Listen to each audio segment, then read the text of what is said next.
Subscribe to our YouTube channel and press the bell icon to get the latest updates.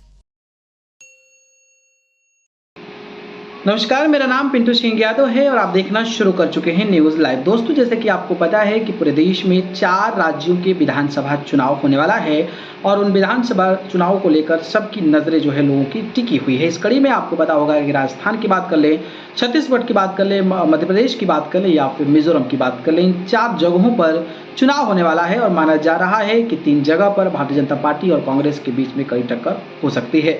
लेकिन इस विधानसभा चुनाव के साथ साथ लोगों की नज़रें जो है एक लोकसभा सीट पर भी टिकी हुई थी और वो सीट है बाहुबली मुख्तार अंसारी के बड़े भाई सांसद रहे अफजाल अंसारी वाले सीट। जी हाँ, मैं बात कर रहा हूँ उत्तर प्रदेश की गाजीपुर लोकसभा सीट। आपको पता होगा कि गैंगस्टर के मामले में मुख्तार अंसारी से लेकर उनके बड़े भाई सांसद अफजाल अंसारी तक को सजा हो गई थी और सजा होने के बाद जेल भेज दिया गया था, जिसकी वजह से अफजाल अंसारी वाली कुर्सी चली गई थी। और हालांकि अफजाल अंसारी जेल से बाहर आ गए, लेकिन जो उनकी संसद की सदस्यता थी वो बहाल नहीं हो पाई है और इसी को लेकर लगातार सवाल हो रहे थे कि क्या सच में यहाँ पर उपचुनाव होगा और होगा तो कब होगा।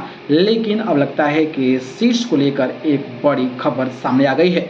जैसे कि आपको पता होगा कि मैंने कई सारी जानकारी दिया था, उस जानकारी में मैंने आपको बताया था कि जो अफजाल अंसारी हैं वो अपनी संसद की सदस्यता को बहाल करने के लिए लगातार लड़ाई लड़ रहे हैं और मामला सुप्रीम कोर्ट तक पहुंच गया है और इसको लेकर सरकार से सुप्रीम कोर्ट ने जवाब भी मांगा है। तो इंतजार करना है कि आखिरकार जवाब क्या आता है। पहली ये चीज़ थी। दूसरी ये चीज़ थी कि भैया चुनाव नज़दीक है और 2024 का चुनाव नज़दीक है और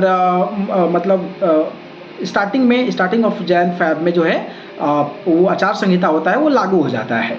तो खबर ये आ रही थी कि जो संसदीय मंत्रालय है और जो संसदीय जो इलेक्शन कमीशन है उन लोगों के द्वारा मीटिंग हुई थी कि जहां पर 6 महीना से पहले चुनाव है, मतलब 6 महीने के बाद चुनाव है, वहाँ पर चुनाव कराने का कुछ फ़ायदा नहीं होगा, क्योंकि जैसे ही कैंडिडेट जीतेगा वहाँ पर डेट रखना, चुनाव जितना गिनती होना, ये सारी चीज़ें मिलाकर 2-3 महीने का वक्त मिलेगा और 2-3 महीने में क्या ही कर लेगा सांसद। तो ये वेस्टिंग ऑफ मनी है और इसी वजह से माना जा रहा था कि चुनाव नहीं होगा। लेकिन अब पक्की खबर सामने आ गई है और खबर ये है कि मध्य प्रदेश, छत्तीसगढ़ और जो राजस्थान है वहाँ का जो चुनाव का डेट आने वाला था उसी डेट पर इसका अनाउंस किया जा सकता है। लेकिन अब ऐसा भी नहीं हुआ है, मतलब आप कह सकते हैं कि भैया यहाँ पर बिल्कुल भी उपचुनाव नहीं होना है। तो एक बड़ी खबर थी इस चुनाव से जुड़ा हुआ, मुझे लगा आपको बताना चाहिए। बाकी इस पर बताइए। धन्यवाद।